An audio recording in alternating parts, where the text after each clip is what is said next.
On this Fandom Wars, you're going to hear from and be amazed with Barely Balanced. You're going to see amazing cosplay, listen to the Craic show, and find out about Falconry. And then you're going to die laughing with the Tortuga Twins.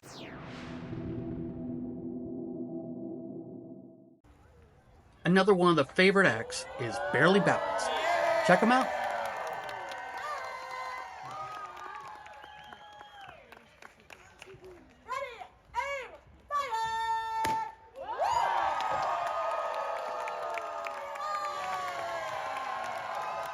In 3, 2, 1.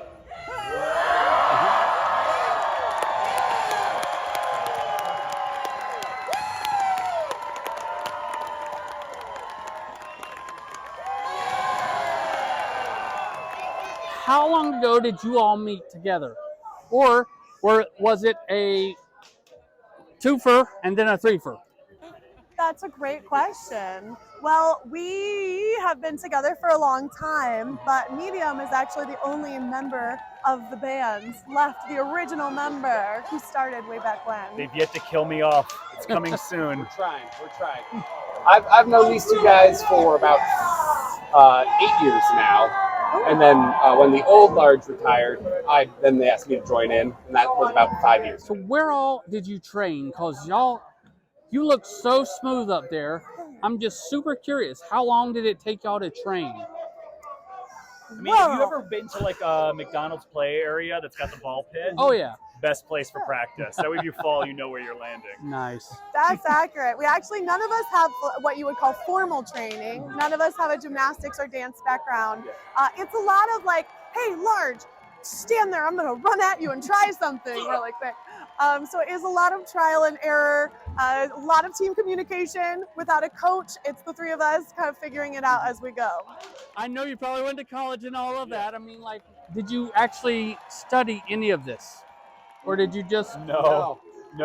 Honestly, the show came about because nobody taught men's gymnastics where I grew up, and I wanted to learn. So when I got to college, I saw a Cirque du Soleil video and was like, I could do that. And started climbing on my buddies between classes and figuring things out. So no, it just and then we did sports, other sports, We a did lot sports. of track, those kind of things. I would say the closest thing to training would be that in college, where I went to university, there was a circus club there.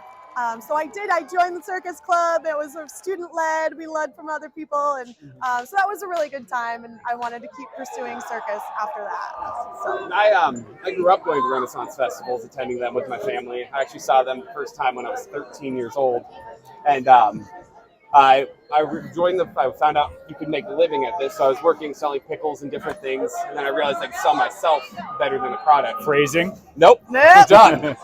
So my best friend taught me how to juggle, and then he was getting off the road, and I wanted to learn to pass juggle with him, and then I created my own show after that for about 7 years, and then that evolved into this. How long have y'all been doing Renaissance fairs? Whoa, Yeah, really? I've been doing them. This is Medium's 20th year performing at Renaissance festivals. Yes, End of 20th year too. Wild to think about. Yes. So where else do y'all perform? We start our year in Florida, then we head out to Phoenix, Arizona, and then we come all the way back to Atlanta, then we go up to Chicago, Milwaukee, then usually over to DC, and then down here to Carolina. And then our tour ends right when this one does. We have December off. I know you've got 1,002 stories, but what is one of your favorites that you're able to tell on camera? What would be appropriate to tell? Oh my goodness. I feel like... Have you had a favorite place or favorite people or favorite crowd? Or This last show we just did was pretty fun. Solid. And that knife that almost went in my foot was pretty cool. I don't know how close it was to my foot, but it felt pretty close. I went, neat. That was great. Crowds have gotten really, really lovely lately. I will say Renaissance festivals are leaning more into the Comic-Con world, more into outside venues, pulling people in. So it's great. We're getting a lot more people who show up for the first time in costume already. They come, they're loud, they'll come to the show like it's a football game. It's great. It just makes for a really fun environment. do you think that cosplay has just gotten you more people to come to your shows? Absolutely. That's great. Absolutely, yeah. I would say yeah, because there's such a nice crossover between Renaissance Fair people and cosplay people, and especially on something like a Time Travelers Weekend, it's just such an easy crossover. So yes, we're becoming synergized. It's so fun. I want to see more of it because it's like more awesome, creative, nerdy people getting together, and I want to see all the cool stuff they build. Like I look forward to this weekend for that reason. Of like something epic will walk by you every 10 minutes. Yeah. So that's cool. Did you have any good stories you want to tell? Yeah. I know you've Oh, got go good ahead. ones. So many years ago, one of my favorites was when we lit Large's pants on fire during a show. We did a trick where we had me go all the way up on top of the stage, Large down on the stage. We were then going to pass fire about 30 some feet apart to each other, while Small would swing through the center on a rope, trying to get to a Klondike bar. It's a cool time. You can Great tell what idea. era this was. Yeah. You know. And we gel all the time, so we were like, let's not practice this. Let's just try it on stage where we can get the good, genuine comedy, to see what happens. We didn't realize to chuck a torch from on the stage all the way up there, you have to whip that torch so hard. And so when Large took the torch and swung down, all the excess fuel sprayed right across his pants. So as he throws it to me and it goes past his pants, they go whoosh. Keeps juggling though. Instead looks up at me and says, "My crotch is on fire." I said, "Yeah." And in between the throws, he slapped it out. Still not the best part. Best part is I'm up there on the stage, so his back is to the audience. So all they see this whole time is him swing the torch, throw it, and then just start twerking. And then a moment later begin slapping himself and then calm down. Solid. Yeah, it was super weird. That's just like one of 1,000 that have happened over the years. That's great, y'all. That is honestly great. All right, so when people aren't here at Renaissance Fair, how do they get to see you? Where is the best place to find you? And what is there anything that you want to promote or put out there for the people? Social media? Cool. Yeah, we are everywhere. We are Barely Balanced on Facebook, Instagram, TikTok, YouTube, and Patreon. So I would say if people want to go backstage with the show, they are certainly welcome to come visit us on Patreon. We also just put out this D&D campaign. So if you are a D&D player and you really like the Renaissance Fair, this is an excellent crossover. We had a ton of fun putting it together. So you can get those at barelybalance.com. .com.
We got to speak with one of the most fun, energetic, and interactive bands to ever play at a Renaissance Fair.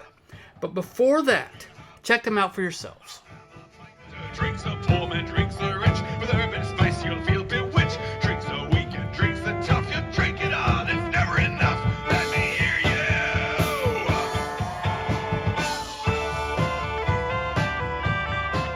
you. We're the Craic show, spelled C-R-A-I-C. It's a Gaelic word. That means to have a good time with your friends, your family, is what you're having at the pub. So in Ireland, you might say, "What's the crack?"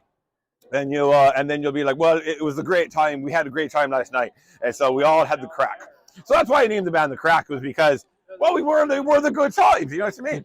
So my name is Daniel O'Ryan. Over here is Neto Batera. He's all the way from Brazil. He's amazing. He's our drummer. We got over here Keely O'Keefe. She's from like Germany, right? Or and then over there we've got Nathan Redax, and he is the shredder on the violin. And then our beautiful, lovely merch woman right over here, and that's Carolyn. She's absolutely amazing. And that's the band right there. So yeah. How long have y'all been doing Renaissance fairs? I am celebrating 20 years of doing Renaissance fairs. This band is going to be 12 years old in a couple of months. And so this band's been going on for almost 12 full years now. How many iterations have you been through? Of the band members? Yeah. I'm just curious. I gotta ask. I don't think I could count that high. I'd have to take off my boots. I've only got 10 fingers. I could probably count them all on if I do all 10 and 10 toes. And when did y'all get together? You say 20 years ago, right? Right. How did you get together? Well, this band. So way back in, you want real times here? Okay, in 2000, I went to Germany, and I heard the medieval bagpipe, the Dudelsack.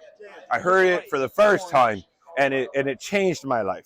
So I ordered a set for myself, brought it back here to the United States, and then started performing with my medieval German bagpipe in Oregon and Washington for SCA events and things like that. And then we started doing Renaissance fairs back there. I was married to the German woman at the time. And so we started a band over there in Portland, Oregon. And it was similar to the Craic, just not quite as good. Years go by, and I'm touring the country and having fun. And then I moved to Florida, where I was doing Renaissance fairs as a solo act or with a friend of mine. And then my queen, the entertainment director, wanted a new act. And I said, well, I'll put you together an act you've never seen before, with Irish music, Renaissance music, and medieval bagpipe music. And she said, all right, do it. So I formed the Craic Show way back then in 2012 and performed for the very first time February 18th, 2012. Nice. And that was the birth of the Craic Show. All right, so where has been one of your favorite places to play? This is a beautiful fair, but my heart is always in Colorado. Colorado is one of the best fairs. Pittsburgh is definitely right up there on the list as well. Pittsburgh and Colorado fairs, we have a massive following. We are the large band. We're the end of the day act, and it's just the fans go crazy. There's hundreds and hundreds of them at the shows, and it's a feeling like you've never had before. It's amazing. We got the this is Up in the Pub album. It's all Irish music, and it's fantastic. Lots of pub tunes. And then over here we got Sagani. Sagani is a word for traveler. And so this one has world music all over it. So it's got Irish, German, French, Russian. It's got tons of different languages being sung. It's beautiful. And then, of course, the live double album. We were a 9-piece band this night. It was recorded in the Pittsburgh area because those guys go crazy for us. We love them dearly. 2 full discs, massive amounts of music, over 2 hours of music. And then if you let it play after the last album, there's actually outtakes, like the old Easter eggs. You know what I mean? Yeah. And then we get like flasks and cups and things like that to sell. But this is our newest item right here, the Craic sauce. We partnered with Saucy Winch, and they made up the Craic sauce. It's the Craic sauce beer mustard barbecue. And right here it says great Craic in every bite. So it's just really, really fun and funny. And it's absolutely delicious. So we sell that. They also sell it at Saucy Winch as well. And yeah, then next year we're going to be doing not a whole new logo, but a whole new set of merchandise. We're going to be doing more patches and stickers and buttons saying we got a picture. It's an old medieval picture of 2 dancing skeletons, and we'll put our skulls on the skeletons, and that's going to be Dancing with the Craic. And then we have another one that's going to say part of the crew, part of the Craic. Awesome. And that's going to be for next year. So how would people get a hold of you and order any of these items? TheCraicshow.com. Craicshow.com. TheCraicshow.com. Awesome. Thank you very much for Thank talking you. with us. All right, cheers. Romeo, flap your wings. Wee. Flap. There we go. And as he flaps his wings, you shouldn't hear anything at all. Owls are capable of almost perfectly silent flight. That is because the edge of their feathers are very soft. So Well, this day I am Sir Robert Chesman, Her Majesty's Royal Falconer. How long have you been doing falconry? I started volunteering back about '97 and started working with an organization that did programs in 2002 and presenting programs in 2004. This is my 19th year here at the Carolina Renaissance. How many different birds have you had go through your acts? That's a tricky question. It's easier to answer with the organization currently cares for 33 different birds. We have 3 different presenters, groups of presenting birds, and a few that are in training, and some that are, because they're non-releasables, just sort of with us for the rest of their time. Romeo, wee. The ability to fly quietly. That's your cue, bird. I should have explained owls. They're basically cats with wings. Anybody have a laser pointer? Fly, Romeo! Float! There we go. All right, so what was one of your more fun memories that you've had from anywhere around, whether or not it was here or a different Ren Fair or anything? That's a difficult one to answer. So many fond memories. From every once in a while, this falcon will take off during the program. Doves flew right across the stage and right on its tail, to just honestly the reaction of the audience when the birds do certain behaviors or get close to them. That's my favorite. As far as an individual moments, that's hard to say. So many good ones. Jinx, they can go anywhere and see a bird sit in a tree. Come on down here, buddy. There we are.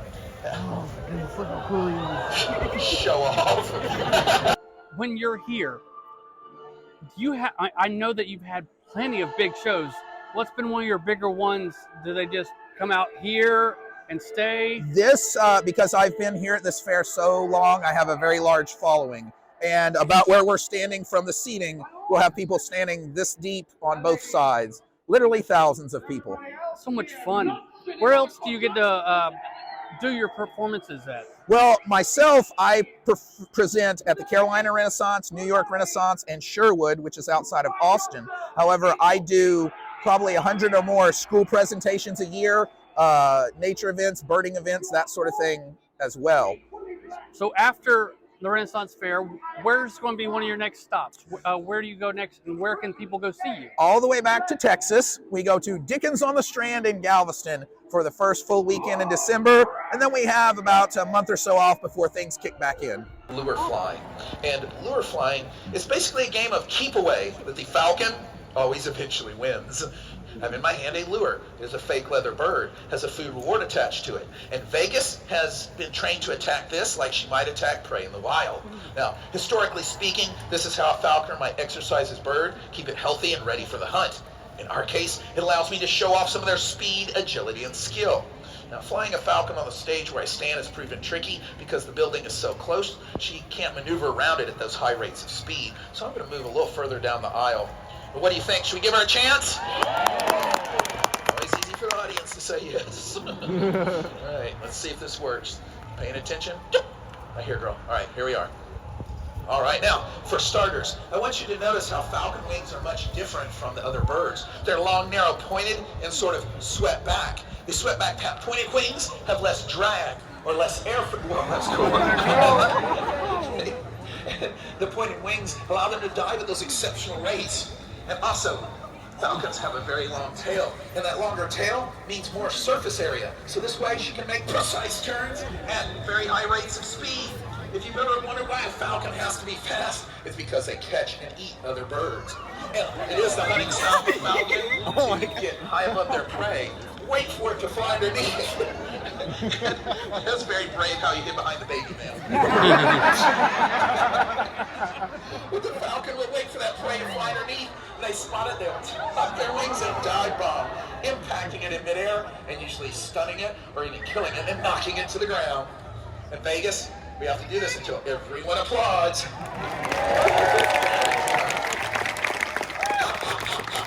Right here. Everyone,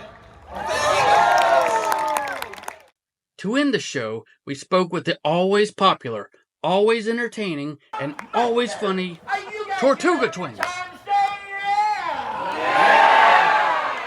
you guys ready to party? Yeah! Are you guys ready to get naked?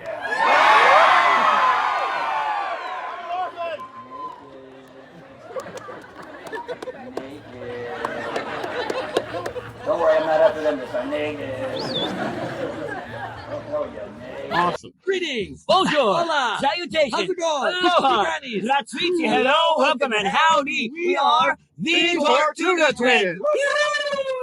So, what do you want to do? I've seen you guys many years. I loved your act. I've always loved your act. In fact, I was here with a different production company years ago, and I videoed all of your stuff. So I want to know, how have y'all evolved over the years? Consent. Consent. We are very much about consenting. Actually, truthfully, Even in our shows, especially. Yeah. comedy changes all the time. So, did you want this in character as a person? It's whatever you want to changes do. all the time. We've changed as much as we can to do it. I mean, mind you, we still have jokes. Heck, we even have a Lorena Bobbitt joke that we don't use anymore. So long. But you have to adapt with the times, and you have to take some stances, which is why we take our stance about trans rights are human rights. Like you have to build trust with the audience, and you have to make the audience comfortable, and you have to be able to read the room too. Yeah. And then you can do improv, bouncing off those in those well-prepared walls. Yeah, How long have y'all as a trio have y'all been together as a trio? Oh, we've only been together that one night in college. And, Bernardo is a part of an entire second team of Tortugas that does other shows. But because our normal partner, the original other founding member, is on a task far away right now, Bernardo was we're lucky enough to get him to fill in for us for the 7 of the 8 weekends here. The Tortuga Twins have been around since 1987. Oh wow, really? Wow. We've been at this festival since its first year. This is our 30th year at the Carolina. Wow, that's awesome. Now, folks, the Tortuga Twins are just about the risk, life, limb, and the pursuit of happiness.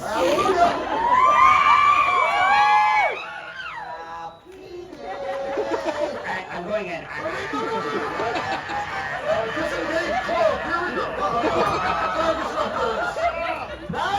Y'all have got amazing audiences. They come, and you can tell that they come because y'all have done this for so long. What is your favorite part of your shows? There's no favorite part of the show, but I'll tell you, performing for an audience is my drug of choice. We were back doing a show in the Sarasota Medieval Fair on the Ringling grounds called Sazan 30-something years ago. And the first time that the three of us were working together, and I personally really got it. There's a feeling knowing that, oh my gosh, this is amazing. And I've been hooked ever since. I've been chasing that. And today, God, we hit it like twice. It was amazing. Yeah. We have such a good day today. I like vibing off the audience. I like what they give back to us and what we're able to give to them. We're basically here, this is our job and we're having a good time doing it. But it gives us an opportunity to help people laugh and just forget about everything else for a while and just have a great time.